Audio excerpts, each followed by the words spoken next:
Mirad, si a un niño le hubiesen diagnosticado leucemia en la década de 1970, sus probabilidades de sobrevivir eran de apenas un 20%.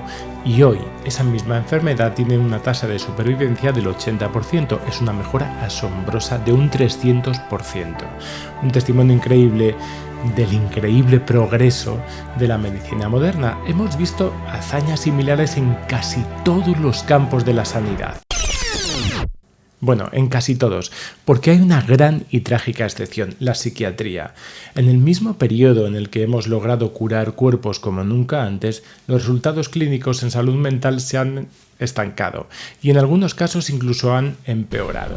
Nos enfrentamos a una paradoja monumental. En países como el Reino Unido, a lo mejor se han invertido más de $250 million en servicios de salud mental. Medicamos a casi un cuarto de la población mundial y, sin embargo, las tasas de incapacidad por problemas psiquiátricos se han triplicado.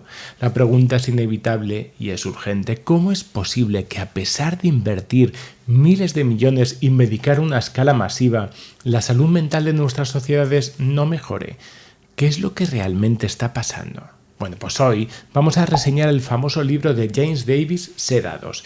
No soy antipsiquiatra. Los que me conocéis lo sabéis. De hecho, como clínico creo que es importante trabajar codo a codo con nuestros compañeros y que muchas veces la acción conjunta puede ser más efectiva que la individual. Pero lo cortés no quita lo valiente.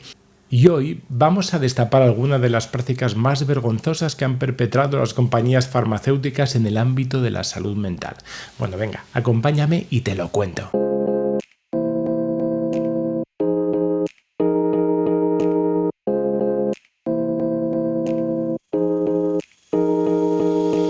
Para empezar a desenredar esta madeja debemos mirar primero la capa más visible del problema: la codicia y el fraude corporativo documentados. No son teorías, son crímenes que las propias compañías han admitido, que han pagado al final multas astronómicas para evitar juicios que podrían haber sido aún más devastadores para su imagen.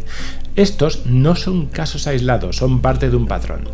GlaxoSmithKline, condenada a pagar 2.400 millones de euros. Sus delitos: promover el antidepresivo Paxil en menores, para los que no estaba autorizado y donde se observó una mayor tasa de pensamientos y conductas suicidas; vender el antidepresivo Wellbutrin para usos no probados, como la obesidad; y lo más grave, ocultar deliberadamente que su antidiabético Avandia aumentaba el riesgo de ataques al corazón.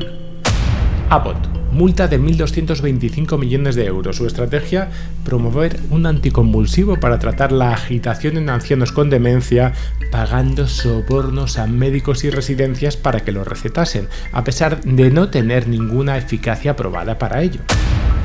Pfizer, multa de 1.800 millones de euros en 2009 por la promoción fraudulenta de otros 13 medicamentos.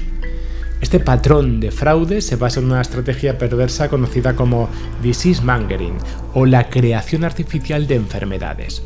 En lugar de desarrollar nuevos fármacos para enfermedades existentes, la industria descubrió que era mucho más rentable tomar un fármaco antiguo y crear una nueva enfermedad para él. El caso de Paxil es el ejemplo paradigmático. La fobia social fue una condición prácticamente desconocida hasta que GlaxoSmithKline decidió convertirla en un mercado multimillonario. Siempre pensé que sucederían cosas terribles, no puedo manejarlo. Sabes lo que temes profundamente y no lo puedes controlar. Constantemente me preocupa todo. Como una cinta en mi cabeza. Simplemente se repite una y otra vez. Simplemente piensa que soy un guerrero. Es como si siempre estuviera atrapado. En el trabajo nunca hay descanso por el estrés en casa. Y en casa estoy ansioso por el trabajo. Si eres una de los millones de personas que padecen preocupaciones incontrolables, ansiedad y estos síntomas durante 6 meses o más, puede tener un trastorno de ansiedad generalizado y los desequilibrios químicos pueden ser los culpables. La paroxetina puede corregir este desequilibrio y aliviar la ansiedad. Un alto ejecutivo de la compañía, Barry Brand, lo confesó sin tapujos ante sus accionistas. Dijo, literalmente: el sueño de todo comercial es dar con un mercado por conocer, identificar y desarrollarlo. Eso es justamente lo que hemos logrado hacer con el síndrome de ansiedad social. No se trataba de curar, se trataba de desarrollar un mercado. Y si para proteger ese mercado había que ocultar daños, pues hacía, en el caso de Avandia, correos internos revelaron la orden explícita de que los datos negativos de un estudio secreto no debían ver, bajo ningún concepto, la luz del día. La vida de los pacientes era secundaria frente a los beneficios. Pero, ¿y si estos fraudes no fueran la causa, sino apenas el síntoma de una enfermedad mucho más profunda arraigado en el propio sistema que hemos construido para cuidar de nuestra mente? Pues a partir de aquí sería fácil culpar de todo a un puñado de ejecutivos sin escrúpulos, pero la verdad es más incómoda. Como argumenta James Davis, el problema no es que haya solamente unas manzanas podridas, el problema es que todo el sistema de salud mental ha sido moldeado por fuerzas económicas. Esta es la explicación central a la paradoja con la que empezamos.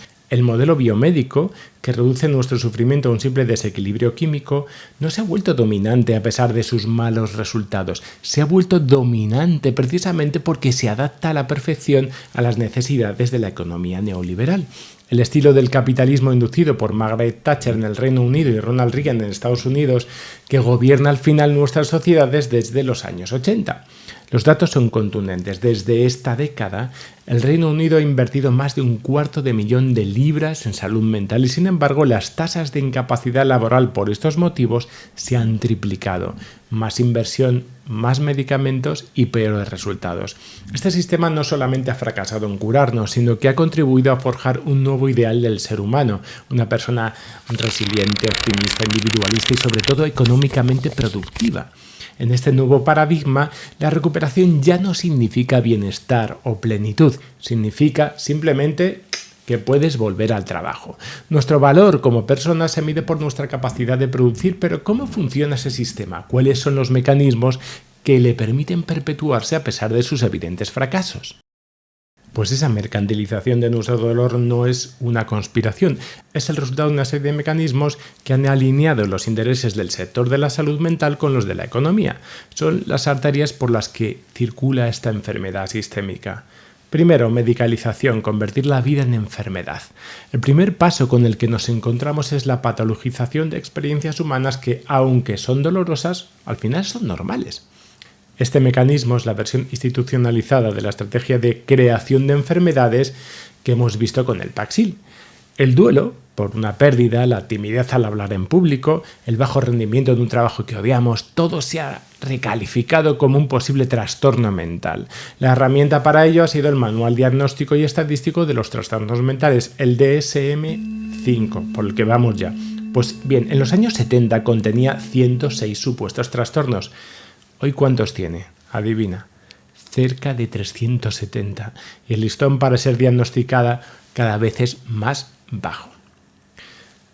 Segundo, comodificación. El sufrimiento al final como oportunidad de mercado.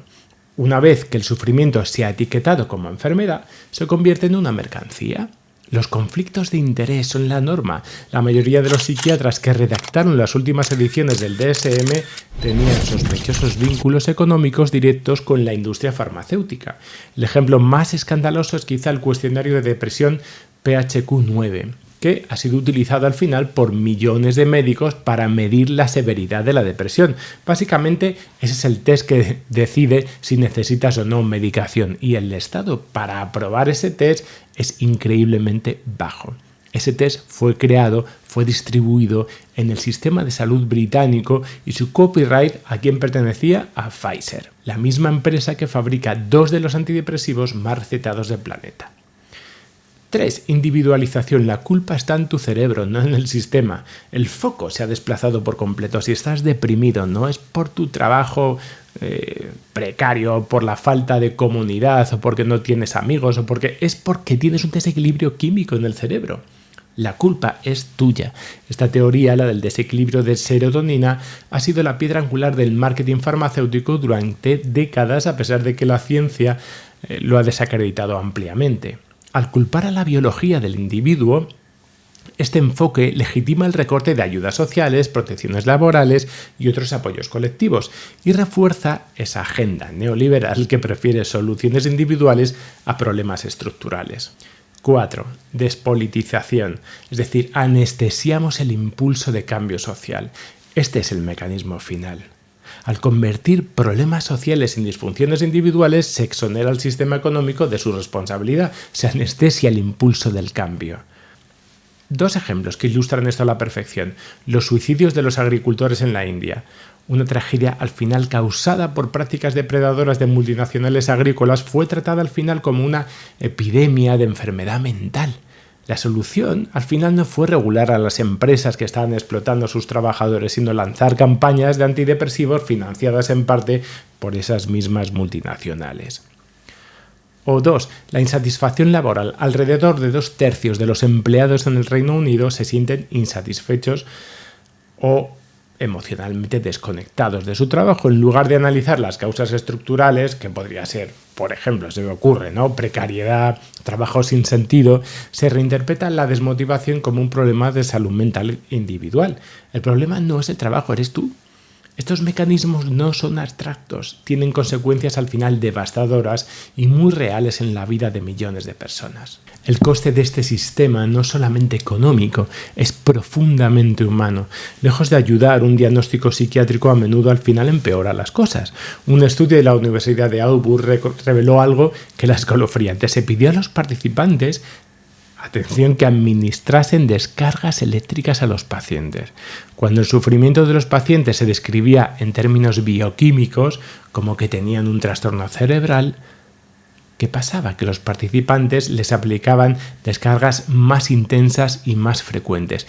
La etiqueta médica, paradójicamente, nos deshumaniza a ojos de los demás.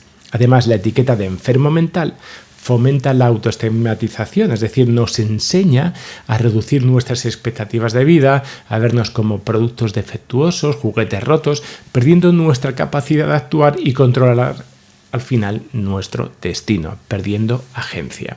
Así nos convertimos en una nación sedada, como defiende James Davis, y esta sedación es doble, es literal, a través de la prescripción masiva de psicofármacos. Pero la más poderosa es la sedación ideológica. Se nos enseña a soportar condiciones sociales y económicas perjudiciales en lugar de cuestionarlas. El sistema roba a nuestro sufrimiento su capacidad para iluminar los problemas sociales y desactiva el impulso para la reforma. Hasta aquí hemos desmantelado un sistema que no está roto, sino que funciona precisamente como fue diseñado, no para curarnos, sino para mantenernos productivos y dóciles, convirtiendo nuestro malestar en el combustible de la misma economía que a menudo lo provoca. La crisis de salud mental no solo es un problema médico, es fundamentalmente un problema también político y económico. Nuestro dolor ha sido despojado de su significado para convertirlo al final en una mercancía más.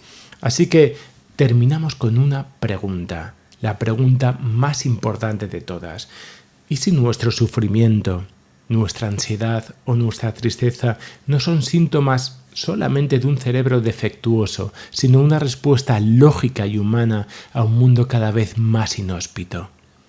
Y si nuestro malestar no es una disfunción que hay que silenciar, sino la señal más importante de que algo fundamental en nuestra sociedad necesita cambiar urgentemente.